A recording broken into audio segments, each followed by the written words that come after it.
soo dhawaada asxaabta waa maanta iyo maalin cusub waxaan ku suganahay Kawsar Luxury Apartment oo gabagabadii maraya oo qaybihii ugu dambeeyay ee guriga la kala qaadanayo marka soo dhawaada waxaan isla arkaynaa qaabka guriga uu dhisan yahay isla aragno isara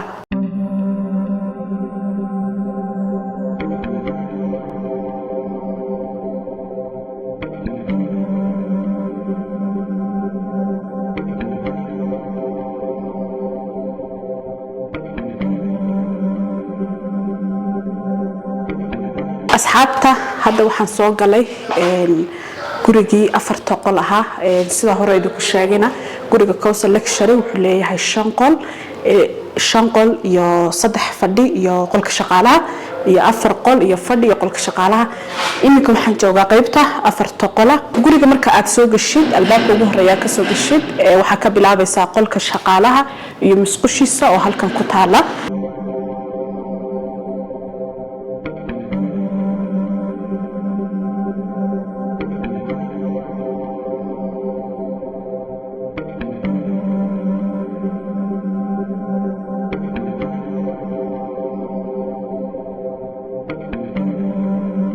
halkan waxa ku tiyaala meeshii aad dharka ku dhaqan lahayd ku waran lahayd sidoo kale wuxuu leeyahay daaqado waaweyn oo loogu talagalay isla markiiba dharka inuu ku qalalo iyo qolkii shaqaalaha sidoo kale halkan aan taaganahay oo dhexda iyo albaabka gudaha laga sii galayo qolaalka iyo fadhiga albaabka u dhaxeeya soo gabadha shaqaalada ay ku joogta ee guriga kaaga shaqeynaysa ayadoo qaybaha kala guriga soo galin bay waxay ka shaqeynaysaa meeshan dharka lagu dhaqo ilaa qolkeeda iyo ilaa kitchenka oo dhaxda kule albaab intaas ay ka shaqeysan kartaa albaabada inta kale ee gudahana wad xidhan kartaa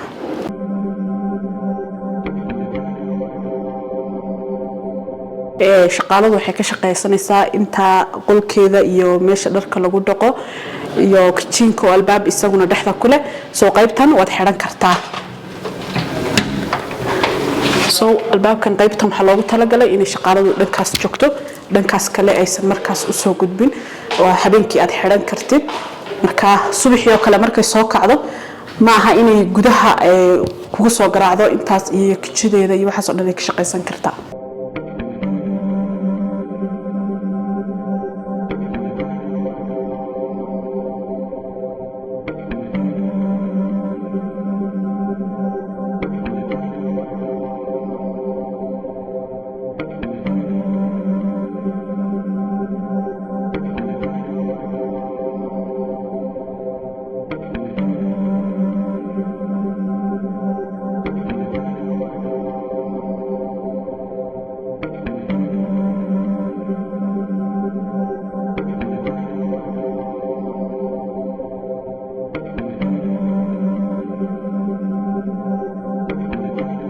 هذا بيحي فاهمين ديرادة دوباهن تهاي نقل سو حرير تليفوننا شاشة كو قرن أما بيجك الصدر الساحل